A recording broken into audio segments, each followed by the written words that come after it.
Hi there, and welcome to The Daily Gardener, a show about gardening, botanical history, and literature. I'm your host, Jennifer Ebling, and today is April 26th. Today we celebrate a man who is remembered for his contributions to art and ornithology. We'll also learn about a socialite, gardener, and garden designer whose story has been largely unappreciated. We'll hear some thoughts on gardening in the Carolinas, and we grow that garden library today with a book about resilient homesteading that incorporates an innovative approach to permaculture. And then we'll wrap things up with the incredible behind-the-scenes story of the funeral of one of the world's greatest scientific minds, Charles Darwin. But first, here's today's curated news.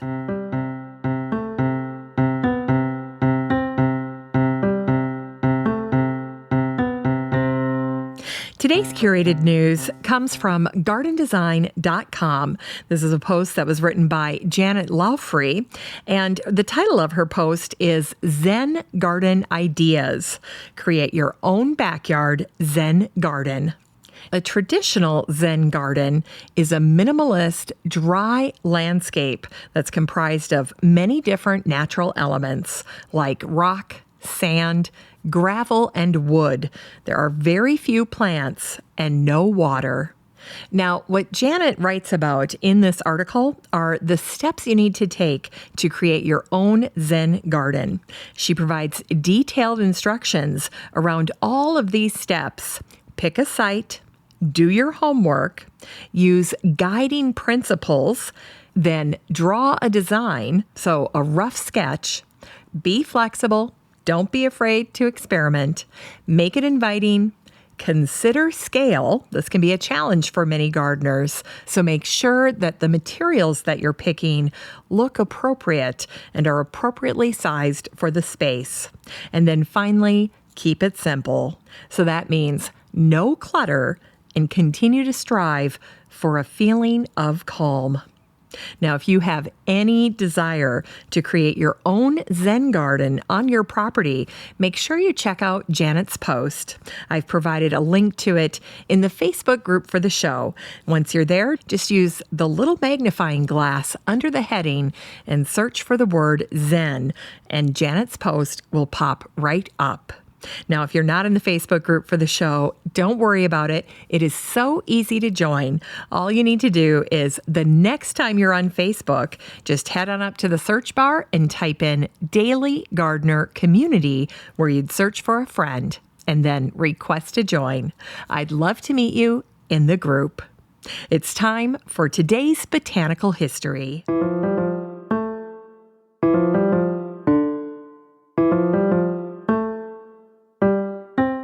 Here's botanical history for today, April 26th.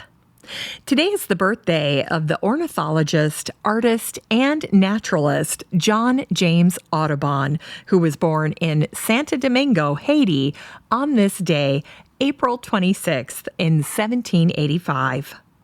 John's folio series, called The Birds of America, featured 435 life-size color prints of American birds. And by the way, John's favorite state for birding was Louisiana. Honored as the namesake of the National Audubon Society, John's birthday today, April 26th, is designated as National Audubon Day, and it commemorates not only his birth, but his work. In 2011, Google celebrated John J. Audubon's birthday with a Google Doodle. It was John James Audubon who said, "In my deepest troubles, I frequently would wrench myself from the persons around me and retire to some secluded part of our noble forests." And he also said, "When the bird and the book disagree, believe the bird." And today is the birthday of the British socialite and garden designer Norah Lindsey, who was born on this day, April 26th, in 1873. After marrying Sir Harry Lindsey, Norah began gardening at their manor home and garden in Oxfordshire called Sutton Courtenay, which was given to them as a wedding present from Harry's cousin. Norah's gardens overflowed with flowers, and she hosted regular parties and even masked balls at her estate, which also allowed her to show off her gardens. Norah recognized the powerful draw of gardens. She once described Sutton Courtenay as having, quote, a shining quality, writing, "Some gardens, like some people, have a charm potent to enslave, and yet as intangible as dew or vapor." Although she adored Italian gardens, Norah's gardens were not formal, but rather romantic and wild, relaxed and gentle. She memorably told one gardener that she, quote, loved lilies, lazily lolling. Norah was influenced by William Robinson, an advocate for wild gardening, and Gertrude Jekyll, the English gardener and writer. Like Jekyll, Norah designed her gardens with drifts of color and soft transitions. And although her gardens seemed effortless, there was a method to Norah's approach to design. Norah had an intuitive sense of scale and impeccable taste in plants. Beautiful, charming, and witty, Norah was sadly not a writer. Her legacy lives on in many of the gardens that she created and in her only daughter Nancy, who also loved gardening and horticulture. The British gardener, garden designer, and landscape architect Russell Page referred to Norah in his book, The Education of a Gardener, saying, "Norah Lindsey could, by her plantings, evoke all the pleasure of a flower garden. She captured the essence of midsummer, or gave the pith of autumn.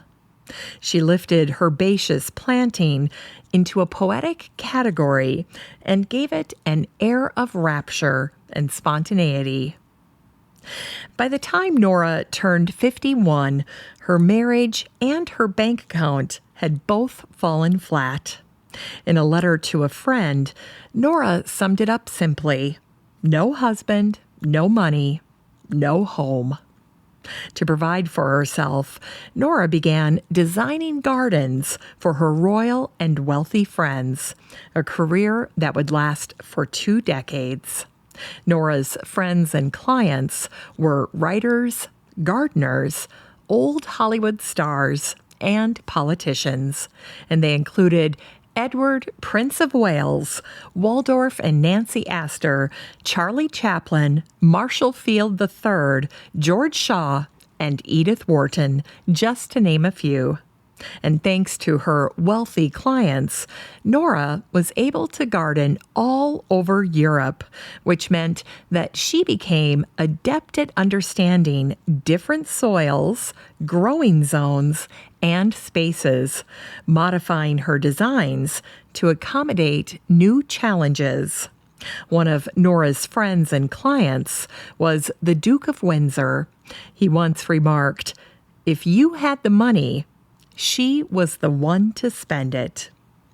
Yet surprisingly, Norah's biographer wrote that Norah lived 2 very different lives. By night, she often dined with the rich and powerful.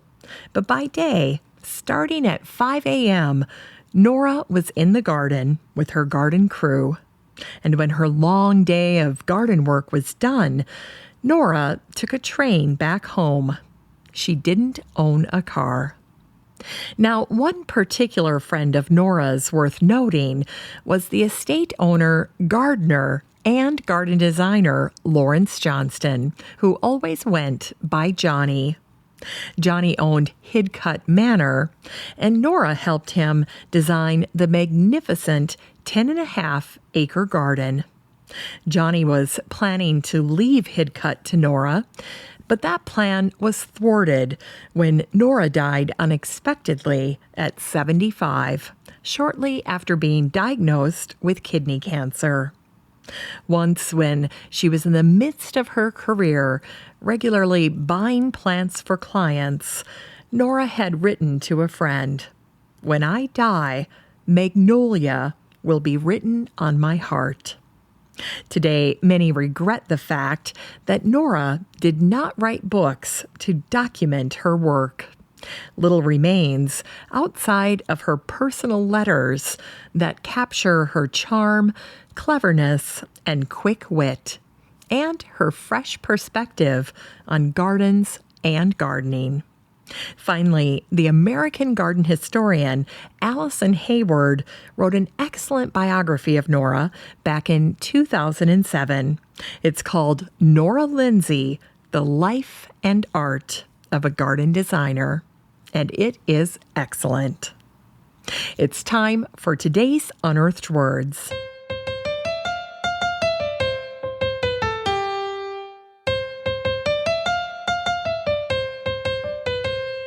Today's Unearthed Words come to us from Katie Elzer Peters.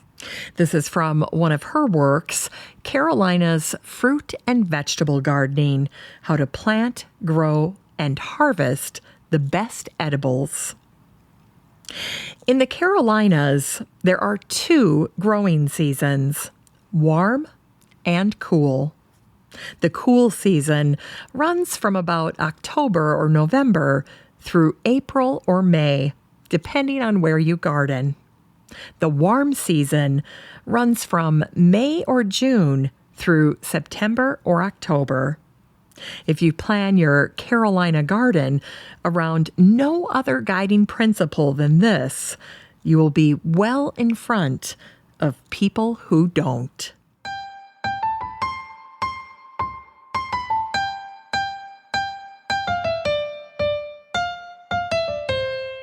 It's time to grow that garden library with today's book, The Resilient Farm and Homestead by Ben Falk. This book came out in 2013, and the subtitle is An Innovative Permaculture and Whole Systems Design Approach. In this book, Ben shares what he's learned gardening on a hill farm in the Vermont Mad River Valley. Ben shares his incredible ingenuity and intelligent approach to working the land and restoring the biosphere. The author of A Sanctuary of Trees, Jean Logsdon, wrote this about Ben's book. Grow rice in New England? Yes. Heat water to 155 degrees Fahrenheit on cold winter days at a rate of a gallon a minute by piping it through a compost pile? Yes. How about dinner tonight of your own rack of lamb garnished with homegrown mushrooms? Yes. Your choice of scores of different vegetables and fruits, even in winter? Yes. Plus your own dairy products from your own sheep. All the while, the soil producing this magic on a site once thought little more than a wasteland grows yearly more fertile and secure from natural calamity. An early adopter of permaculture principles, Ben is constantly testing ideas for better homesteading on his property in Vermont. Ben founded Whole Systems Design, a land-based response to biological and cultural extinction and the increasing separation between people and elemental things. So he's a practitioner expert when it comes to permaculture. This book is 320 pages of inspiring and practical advice to create your own edible sanctuary and resilient landscape. You can get a copy of The Resilient Farm and Homestead by Ben Falk and support the show using the Amazon link in today's show notes for around $25.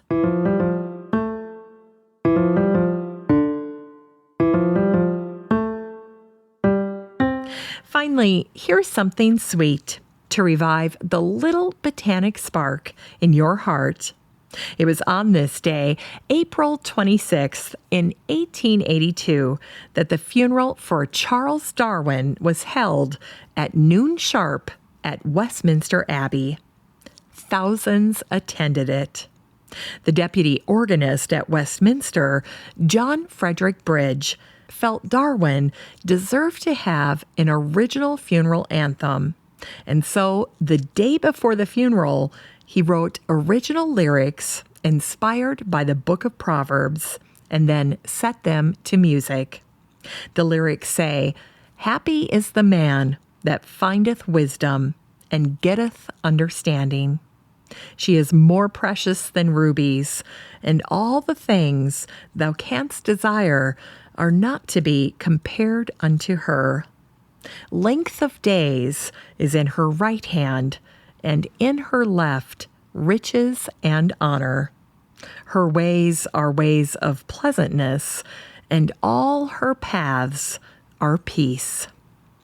Bridge also wrote original funeral hymns for Robert Browning and Alfred Lord Tennyson. Now, attendees to Darwin's funeral needed tickets to get in. The 10 pallbearers included Sir Joseph Dalton Hooker, Darwin's closest friend and the son of the famous botanist William Jackson Hooker, Thomas Henry Huxley, the English biologist and anthropologist, Alfred Russel Wallace, the British naturalist and evolutionary theorist. Most people would be surprised to know he was a friend of Darwin's. James Russell Lowell, the U.S. ambassador, and William Spotswood, the president of the Royal Society. Darwin was buried at the Abbey next to the eminent scientist Sir John Herschel and just a few feet away from Sir Isaac Newton. On the Sunday following the funeral, the Bishop of Carlisle, Harvey Goodwin, said in his sermon, "There is no necessary conflict between a knowledge of nature and a belief in God." One of Darwin's pallbearers, William Spotswood, delivered a eulogy for Darwin at the Royal Academy just a few days after the funeral. William said, "If a continual overcoming of evil with good in any way constitutes elements of greatness, then the man of whom I speak, Charles Darwin, was truly great." On his deathbed at Down House, Charles Darwin told his wife Emma, "I am not the least afraid of death. Remember what a good wife you have been to me. Tell all my children to remember how good they have been to me." And he repeatedly told his children, "It's almost worthwhile to be sick, to be nursed by you." Darwin's beloved dog Polly died naturally 2 days after her master. Today, gardeners can visit Down House and explore the home and gardens of Charles Darwin. And if you would like to pay homage to Darwin in your own garden, you can purchase one of David Austin's favorite and best-selling roses, the Charles Darwin. The Charles Darwin Yellow Rose is gorgeous and wonderfully fragrant, with notes of soft floral tea and pure lemon. Thanks for listening to The Daily Gardener. And remember, for a happy, healthy life, garden every day. The Daily Gardener is produced in lovely Maple Grove and Wyoming, Minnesota, with the help of Paige Mance, Brooke Bierbaum, and Eric Begay. If you want to read today's show notes, just head on over to thedailygardener.org. And while you're there, be sure to sign up for my free Friday newsletter. And don't forget that you have a standing invitation to join the free Facebook group for listeners of the show. Just search for Daily Gardener Community the next time you're on Facebook, and request to join. Last but not least, you can always get in touch by emailing me at jennifer@thedailygardener.org. I'm your host, Jennifer Ebling, and as always, have a great day in the garden, and we'll see you tomorrow.